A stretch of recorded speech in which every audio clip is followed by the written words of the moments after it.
Air ambulance জটিলতায় পেছালো বেগম জিয়ার London যাত্রা। আজ নয়, নেওয়া হতে পারে রোববার। সবশেষ শারীরিক অবস্থা বিবেচনায় চূড়ান্ত সিদ্ধান্ত নেবে মেডিকেল বোর্ড।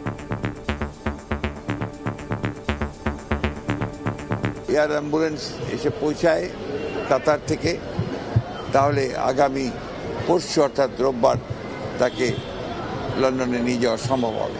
তিনি ফ্লাই করতে পারবেন কিনা সেটা ডাক্তাররা নিশ্চিত করলেই তাকে ফ্লাই করে নিয়ে যাওয়া হবে।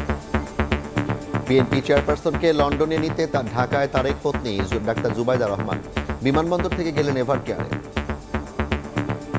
ডাক্তার জুবাইদা রহমান সশরীরে মেডিকেল টিমের পাশে আছেন। আমরা আশাবাদী হয়ে উঠেছি। তার সান্নিধ্য পেলে, স্পর্শ পেলে আরও অনেকটা তিনি ভালো হবেন। ওনার অসুস্থতা মানে সারা বাংলাদেশ অসুস্থ। বেগম জিয়ার সুস্থতা কামনায় রাজধানী সহ সারা দেশে দোয়া। এবার অন্যান্য শীর্ষ সংবাদ।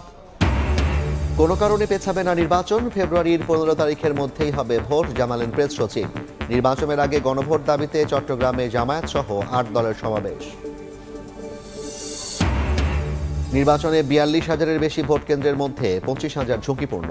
অস্ত্রধারী পুলিশ মোতায়েনের কথা ভাবছে সদর দপ্তর। থানা থেকে লুট হওয়া অস্ত্র বাড়াচ্ছে শঙ্কা। শেখ হাসিনাকে ফেরাতে ভারতের ইতিবাচক সাড়া পায়নি সরকার, জানালেন পররাষ্ট্র উপদেষ্টা। এখনই আশা ছাড়তে চায় না বাংলাদেশ। কূটনৈতিক তৎপরতায় সাফল্যের প্রত্যাশা। ছুটির দিনে চট্টগ্রাম, খুলনা, রংপুরের সরকারি মাধ্যমিক স্কুলে নেওয়া হলো বার্ষিক পরীক্ষা। শিক্ষকদের কর্মবিরতির কারণে ছিল স্থগিত। প্রাথমিকেও শুরু হচ্ছে রোববার। এবং রাজধানীতে ফের ঊর্ধ্বমুখী পেঁয়াজের দাম। সরবরাহ সংকটে কেজিতে বেড়েছে 10 থেকে 15 টাকা। বাড়তি দরেই বিক্রি হচ্ছে সয়াবিন তেল। পাইকারিতে কাঁচামরিচের কেজি নেমেছে 25 টাকায়।